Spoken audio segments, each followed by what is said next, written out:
প্রধান উপদেষ্টা ডক্টর মোহাম্মদ ইউনূসের সঙ্গে বিএনপির ভারপ্রাপ্ত চেয়ারম্যান তারেক রহমানের যে বৈঠক হয়েছে তা নিয়ে ব্রিফিং চলছে, আমরা সরাসরি চলে যাচ্ছি সেখানে। ফলপ্রসূ আলোচনার জন্য ধন্যবাদ জানান, আপনাদের সবাইকে ধন্যবাদ। আমরা 7টা কোশ্চেন নিব, আপনারা কোশ্চেনগুলো করবেন হচ্ছে আমাদের national security adviser doctor Khalilur Rahman এবং বিএনপির স্ট্যান্ডিং কমিটির মেম্বার আমির খসরু মাহমুদ চৌধুরী। প্লিজ। আমার একটা প্রশ্ন, জুলাই সনদ নিয়ে কোনো কথা হয়েছে কি আজকের বৈঠকে? না, জুলাই সনদ নিয়ে তো অলরেডি আলোচনা চলছে দেশে, এবং এই ব্যাপারে আমাদের মধ্যে অলরেডি সিদ্ধান্ত আছে যে ঐক্যমতের ভিত্তিতে জুলাই সনদ হবে, এবং সংস্কারের ব্যাপারেও একই উত্তর আমাকে দিতে হয় যে ঐক্যমতের পরিপ্রেক্ষিতে আমরা সংস্কার এবং জুলাই সনদ দুটাই করব, সকলের ঐক্যমতের পরিপ্রেক্ষিতে সেটা সিদ্ধান্ত নেওয়া হবে, এবং এটা আমি নিশ্চিত এটা খুব কম সময়ের মধ্যে আমরা সেই সিদ্ধান্ত নিতে পারবো।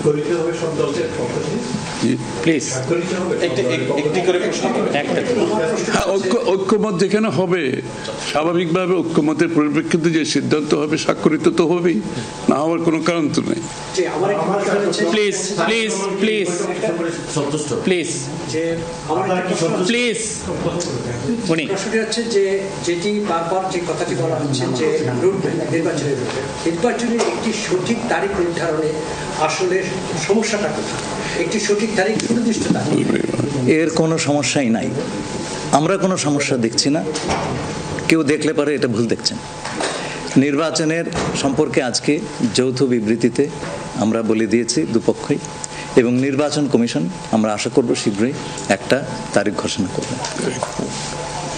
নির্বাচনের কথা হচ্ছে দেশের রাজনৈতিক পরিবেশে অন্যান্য বিষয় নিয়ে কথা, সব বিষয়ে আলোচনা তো হবে স্বাভাবিক। আমরা তো নতুন বাংলাদেশ গড়ার প্রত্যয় নিয়ে সামনের দিকে এগোচ্ছি, সবাই আমরা চাই দেশ গড়ার যে প্রত্যয় আমরা নিয়েছি আমরা ঐক্যবদ্ধভাবে সেই কাজটা করব। শুধু নির্বাচনের আগে নয়, নির্বাচনের পরেও বাংলাদেশ গড়ার যে প্রত্যয় নিয়ে আমরা সবাই ঐক্যমত হয়েছি সেটা আমরা সামনের দিকে এগিয়ে নিয়ে যাব। একজন প্লিজ প্লিজ উনি বলুন। সংস্কার নিয়ে যে দীর্ঘ আলোচনা হচ্ছিল, সেই সংস্কার বিষয়ে বিএনপির পক্ষ থেকে বা তারেক রহমান সাহেবের পক্ষ থেকে আপনারা কিভাবে রিঅ্যাক্ট করেছেন? যে আবার স্যার আমি শুনি, যে সংস্কার নিয়ে যে বর্তমান সরকারের যে একটা বিশাল রূপরেখা তৈরি হয়েছে, একটা বিশাল তালিকা, সেই তালিকা নিশ্চয়ই আজকে আপনাদের সামনে উপস্থাপন করা হয়েছে। যে সংস্কার বিষয়ে আপনাদের মতামত কি, বিএনপি কিভাবে সেটাকে? না না, এটা তো পরিষ্কার, এটা এখানে না বোঝার কোনো কারণ নাই। বিষয়টা হচ্ছে সংস্কার, চিফ অ্যাডভাইজার সাহেব, তারেক রহমান সাহেব, আমরা সবাই একই কথা বলছি, যে বিষয়গুলোতে ঐক্যমত হবে সেগুলোতে সংস্কার হবে, তাই না? তো সংস্কারের বিষয়টা একটা চলমান প্রক্রিয়া, এমন না যে আজ সব সংস্কার এখন শেষ হয়ে যাবে। এটা নির্বাচনের আগেও কিছু সংস্কার হবে যেখানে ঐক্যমত হবে, আর নির্বাচনের পরেও সংস্কার অব্যাহত থাকবে, কারণ আমরা যেই দেশ গড়ার প্রত্যয় নিয়েছি সংস্কারের প্রয়োজনীয়তা সবাই অনুভব করছে এখানে, সুতরাং আগে পরে সংস্কার চলতে থাকবে।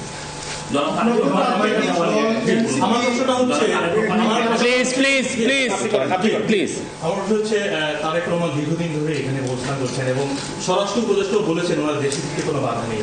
ওনার এই ব্যাপারে কোনো আলোচনা হয়েছে কিনা বা কবে দেশে ফিরতে পারে? এই ব্যাপারে আলোচনার কোনো প্রয়োজনীয়তা আছে বলে আমরা মনে করি না। তারেক রহমান সাহেব যখন ইচ্ছা উনি দেশে ফিরে যেতে পারবেন, সুতরাং এটা সিদ্ধান্ত উনি নেবেন সময় মতো। আমি একটা প্রশ্ন করতে চাই, আমার প্রশ্ন আছে যে শেখ হাসিনার যে এই যে হত্যাযজ্ঞ, সেই হত্যাযজ্ঞের যে বিচার প্রক্রিয়া, সেই বিচার প্রক্রিয়ার সাথেও কিন্তু একটা বিষয় জড়িত। তিনি বলেছেন যে তার সময় অর্থাৎ নির্বাচনের আগেই শেখ হাসিনার যে বিচার প্রক্রিয়া তিনি শেষ করতে চান এবং পরবর্তী তাকে ফিরিয়ে আনার ব্যাপারে তিনি সিদ্ধান্ত নেবেন। এই ব্যাপারে আলোচনা হয়েছে কিনা, এবং যদি সেটা হয়ে থাকে তাহলে সেটাও এই নির্বাচনের রূপরেখার সাথে এটা কোনো প্রভাব ফেলবে কিনা? যৌথ বিবৃতিতে এর উত্তর দেওয়া আছে। সংস্কার এবং বিচার দুই বিষয়ে পর্যাপ্ত অগ্রগতি কথা বলা হয়েছে, এবং আমরা মোটামুটি কনফিডেন্ট যে এই অগ্রগতি আমরা নির্বাচন আগেই দেখতে পাবো। সম্পন্ন করা যাবে। রাজনৈতিক দল এনসিপি নির্বাচন কমিশন সংস্কার ছাড়া নির্বাচনে যাবে না বলে ঘোষণা করেছে। এই ব্যাপারে এখানে আলোচনার কোনো সুযোগ আছে বলে আমি মনে করি। এটা স্যার বলেন। কি হয়েছে? সকল দলের সম্মতিতে আমরা নির্বাচনটা অনুষ্ঠিত হবে। আমরা সেরকমই চাচ্ছি। নির্বাচন কমিশন এই নির্বাচন কমিশনের অধীনে নতুন রাজনৈতিক দল নির্বাচনে যাবে না বলছে, এটা নিয়ে কোনো আলোচনা হচ্ছে? এটা ওনাদেরকে জিজ্ঞেস করেন। এটা যার প্রত্যেকটি দলের নিজস্ব মতামত আছে, তবে আমরা সকলকে নিয়ে নির্বাচনটা করতে চাচ্ছি। আচ্ছা, তাহলে কি আমরা বলতে পারি যে এপ্রিলে যে ঘোষিত যে নির্বাচনের রূপরেখা, তাহলে সেখান থেকে সরকার কিছুটা সরে আসতে চাচ্ছে বা আসবে? যৌথ ঘোষণায় এই বিষয়টি সুস্পষ্টই বলা আছে। আপনারা শুনেছেন, যদি সকল কাজ সময় মতো আমরা করতে পারি এবং বিচার ও সংস্কারের ব্যাপারে পর্যাপ্ত অগ্রগতি হয়, তাহলে নিশ্চয়ই সেটা করা যেতে পারে। এখানে আমি একটু অ্যাড করি যে ইয়ের সাথে, যে মিটিংটা প্রথমে আমাদের দুই সাইডের ডেলিগেশনের সাথে হয়েছে এবং পরবর্তীতে 1-to-1 ওনারা দুজনে দীর্ঘ সময় আলোচনা করেছেন। আপনারা কি সন্তুষ্ট কিনা? নিশ্চয়ই সন্তুষ্ট। শুধু আমরা তো বলছি নির্বাচনের আগে নয়, নির্বাচনের পরও দেশ গড়ার ক্ষেত্রে আমরা সবাই একসাথে কাজ করতে হবে, নতুন বাংলাদেশ করতে হবে। আর সন্তুষ্ট না হলে তো যৌথ ঘোষণা আসবার কথা নয়। এখন যে বিচার প্রক্রিয়া চলছে বিগত সরকারের যেগুলো, আপনি একবার কোশ্চেন করে দেন প্লিজ। না আরেকটা লাস্ট কোশ্চেন নিব, লাস্ট একটা কোশ্চেন নিব। জি, জাতীয় ঐক্যমত্যের সরকার গঠনের বিষয়ে কোনো আলোচনা হয়েছে কি? না, এটা তো নির্বাচন পরবর্তী সিদ্ধান্ত, যারা নির্বাচিত হবে তাদের সিদ্ধান্ত, সুতরাং এখানে তো আলোচনা হওয়ার কিছু নাই। Thank you.